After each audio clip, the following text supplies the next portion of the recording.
টানা বৃষ্টি আর পাহাড়ি ঢলে খাগড়াছড়ির মেরুং ও কবাখালী ইউনিয়ন ও জেলা সদরের ৩০টি গ্রাম প্লাবিত হয়েছে। বন্যা কবলিত দীঘিনালায় ত্রাণ সহায়তা দিচ্ছে প্রশাসন। পাহাড়ি ঢলের বিষয়ে আরও জানাতে খাগড়াছড়ি থেকে যোগ দিয়েছেন সহকর্মী সমীর মল্লিক। সমীর, খাগড়াছড়িতে পানিবন্দী এলাকার মানুষের পরিস্থিতি নিয়ে জানাবেন প্রশাসনের সার্বিক সহযোগিতা কি?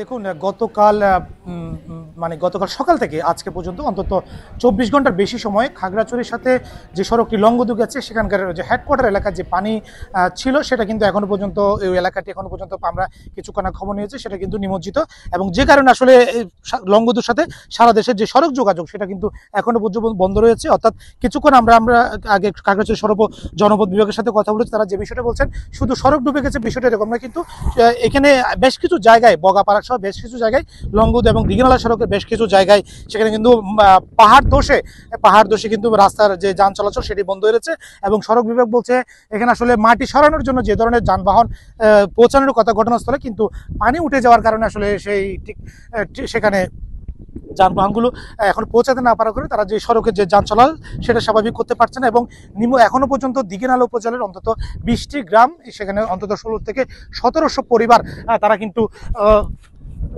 এখনো পর্যন্ত পানিতে নিমজ্জিত রয়েছে, যে কারণে আসলে দেখা যাচ্ছে যে এখানে যারা বন্যা কবলিত মানুষ তাদের যে দুর্ভোগ সেটা কিন্তু সীমাহীন দুর্ভোগে পড়েছে আকস্মিক বন্যার কারণে।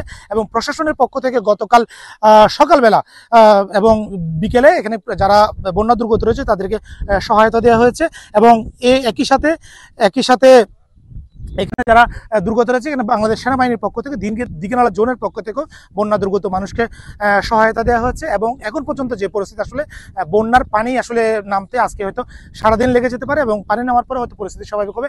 আরেকটা বিষয় আপনাকে জানিয়ে রাখি, খাগড়াছড়ি থেকে সাজেক সড়কের যে দুটি জায়গায় বাগাইহাট এবং মাচালং, যে দুই জায়গায় রাস্তা তলিয়ে গেছে সড়কের বন্যার পানিতে, সেখানে কিন্তু এখন যান চলাচল স্বাভাবিক হয়েছে বলে আমরা জানতে পেরেছি। অর্থাৎ সাজেকের সাথে সারা দেশের যে সড়ক যোগাযোগ সেটা স্বাভাবিক হয়েছে। এই ছিল আসলে খাগড়াছড়ি থেকে বন্যা পরিস্থিতির সবশেষ। খাগড়াছড়ি থেকে দুর্গত এলাকার পরিস্থিতি নিয়ে জানাচ্ছিলেন সহকর্মী